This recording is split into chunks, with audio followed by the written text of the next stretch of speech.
good evening, and welcome to Cozy Noah Vibes, where we listen, we relax, and we get sleepy. My name's Noah, and I'm your host. Tonight marks our 300th episode of Cozy Noah Vibes here on the public feed. On the bottom of my heart and the hearts of everyone on the Cozy Noah Vibes team, it really means everything to us that you continue to listen and make this show a part of your bedtime routine. When we started out in November of 2019, we had absolutely no idea how the show would be received, and even to this day, I'm still blown away by how much it's resonated with you all, and I personally feel so blessed to be a part of it. So thank you to each and every one of you out there. And we've got a great story to celebrate tonight too. We're heading to the stunning Mediterranean island of Santorini, where a girl named Olive goes in search of an elusive bookshop. This was a listener request that we actually received via our Cozy Noah Vibes @KDOK account. We're grateful for every way you choose to reach out to us. So remember, you can find us on all your favorite social platforms by searching Cozy Noah Vibes Pod, all as one word.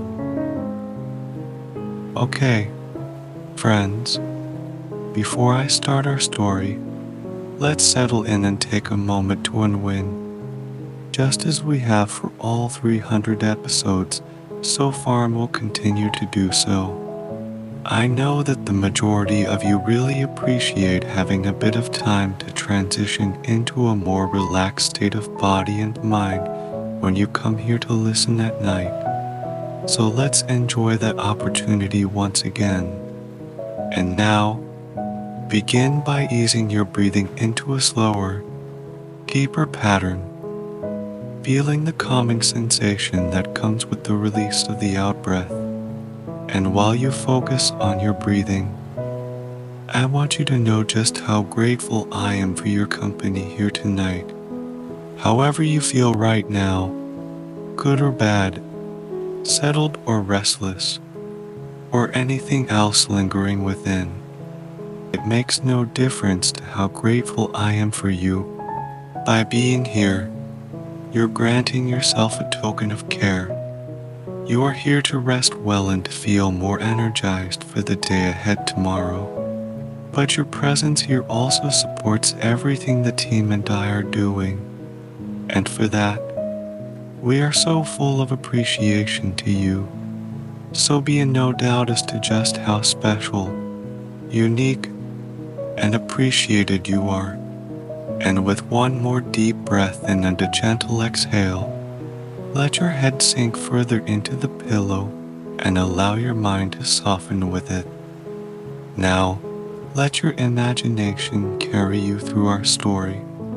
Bring to mind the supremely relaxing image of the clear turquoise waters of the Mediterranean Sea. Let the sound of the waves and the warmth of the sun calm your whole being. This is where our story begins. Olive stood at the waterfront, gazing up at the dazzling white expanse of Santorini perched atop the hill in front of her. It was a bright blue day, without a single cloud in sight. Sunlight glinted off the buildings. Turning around, Olive watched tiny waves lap against the side of an enormous cruise ship. All around, the ocean sparkled like diamonds on a bed of turquoise. This was the kind of day that Olive loved best. Perfect skies, a light breeze, and time to do whatever she wanted. Today, she planned to explore every nook and cranny of a very special place she discovered last week. When she first came across it, she was playing with a paper airplane. A gust of wind carried it out of her hands, around a corner, and into an alcove on a street she'd never seen before. A little way on, She spotted a hand-painted sign hanging from an iron rod protruding from the wall. It read "The Hole in the Wall Bookshop." Olive thought she'd found every secret place in this town. She'd climbed every cobbled road, scurried up every hillside, and peeked under every wooden dock down by the water. But somehow, this narrow, winding alley and its tucked-away shop had eluded her. When Olive woke up this morning, she knew today was the day.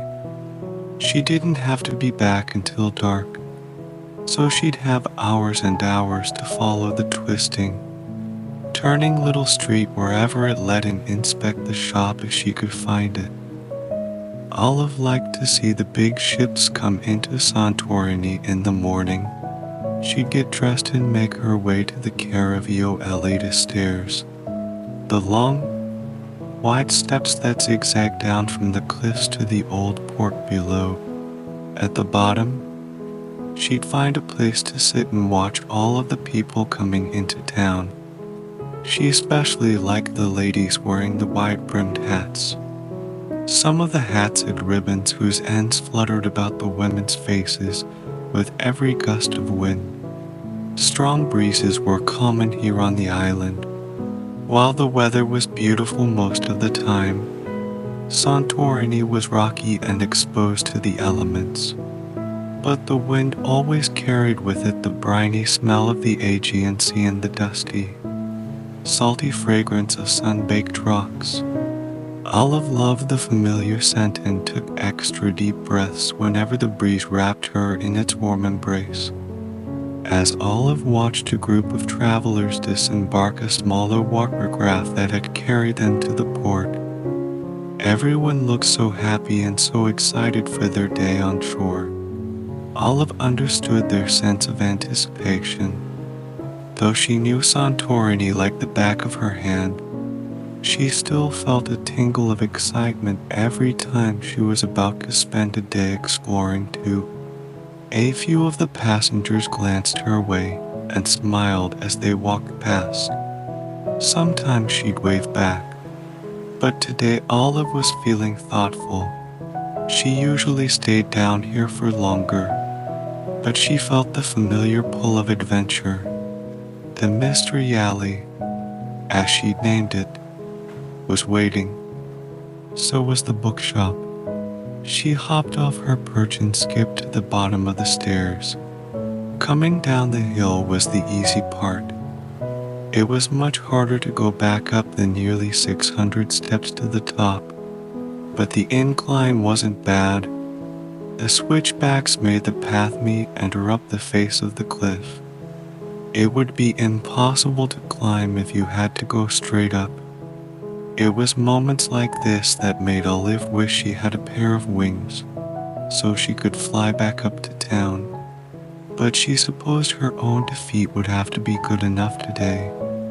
The stairs were so long that it took Olive at least 2 of her own natural strides to get from one to the next. But she was feeling feisty. She pretended to be a tiger, taking extra long steps and curling her fingers into claws. If no one else was around, she'd even bare her teeth and let out a long, low growl. This was always followed by giggling, especially when someone walking up or down the path happened to catch her eye while she was doing it. But today, Olive was determined to get to the top as efficiently as possible. Tiger stayed inside, and the world-famous athlete came out instead. Olive imagined she was tasked with carrying the blazing Olympic torch to the top of the hill. No one else could possibly do the job but her. With a steady gaze and muscles engaged, she walked with determination up the stairs. She could almost feel the weight of the torch in her hand.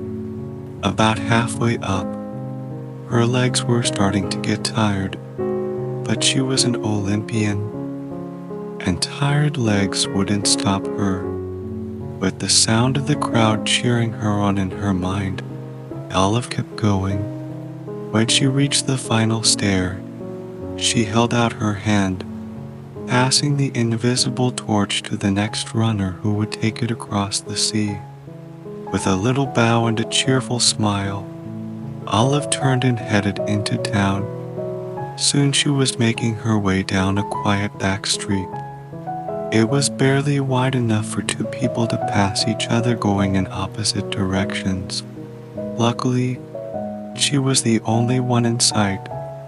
Olive liked this particular street because of the way it wound back and forth between all white buildings and the edge of the hill, where she was afforded stunning views of the sea. Being situated on a steep island meant that many of the streets here skirted the outer wall of a residential terrace or shop. To Olive, it felt as though she were walking on a long balcony that wrapped around the edge of the world. When the street veered inwards, the sounds of birds and water were muffled by towering stone and plaster walls. In these places, long shadows kept the ambient temperature cool. Olive reached out one of her arms and ran her hand against the side of a building. She felt it turn from hot to cool beneath her fingers as she crossed in and out of shadow. Her footsteps on the stone echoed around her. Sometimes she skipped or hopped to change the rhythm as she went along. When she reached her favorite corner, she paused for a moment. Here, the path gave way to a short staircase leading down to the next level of homes and shops. At the corner, brightly painted ceramic pots held giant creeping vines that climbed up the side of the building. A yellow pot held a woody shrub that reached up the brilliant white wall. A scattering of pinkish-purple blooms dotted the green and brown angle like paint splashed on a blank canvas. The blue pot had an intricate design painted around its rim. Olive had often laid down on the colorful tiles that the owner set into the ground here and studied the pattern. It was easy for her to lose herself in the colors and shapes. If she were a bug, she would have made her home in this little corner. She glanced down the stairs that she always took on her way to the local bakery. The man who owned the shop always smiled when Olive came in. Sometimes he would ask her to share stories about her adventures, and he would give her a small cookie in exchange. The bakery was one of her favorite places in the world, but not today. Instead, she kept walking straight ahead and saw the alley she'd been searching for. Olive was excited to see if she could remember her way to the bookshop. She hoped the paper airplane was still there and hadn't been swept away by a broom or blown back down the street by the wind. Stepping into the alley, she was enveloped by the scent of jasmine and magnolia. She kept to the right, trying to remember where she'd made her first turn. The alley opened up into a wider street before narrowing again a little further down. Here, the buildings had tiny windows with bright blue shutters. Many of the sills were dotted with seashells and old pottery. One window had a small collection of glass bottles. They were so full of light that they seemed to glow from within. Olive peered down into the next twist of the alley. It was a short stretch, but something about it made her think she'd come down this way before. She quickened her pace, remembering the excitement she'd felt when she saw the iron sign the first time. At last, she spotted it. The hole in the wall bookshop. Olive was breathless with excitement. Pushing open the old wooden door, she stepped into the shop. The room was dimly lit, with the scent of old paper and leather wafting around her. It was the perfect place to spend an afternoon. Shelves packed with books stretched from floor to ceiling. and a ladder with wheels on the base made it easy to access the upper reaches. Olive's eyes widened as she took in the variety of books available. There were ancient-looking tomes with gilt lettering, children's books with colorful illustrations, and novels whose covers seemed to promise endless adventure. A small table in the center of the room held a display of books with titles like Mythical Islands and Tales from the Aegean.